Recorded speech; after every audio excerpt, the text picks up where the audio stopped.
Supreme court जे senior जज justice काज़ी फ़ाइज़ ईसा case जी ॿुधणी दौरान हड़ताल कंदड़ वकीलनि ते कावड़ जो इज़हार कंदे चयो आहे त अहिड़नि वकीलनि जा लाइसेंस रद्द कया वञनि।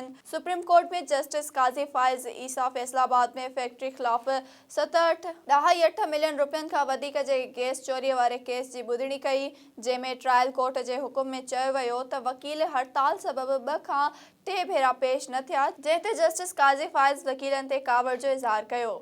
जस्टिस काज़ी फ़ाइज़ ईसा चयो त वकील हड़ताल कीअं था करे सघनि, अहिड़नि वकीलनि जा लाइसेंस रद्द कया वञनि।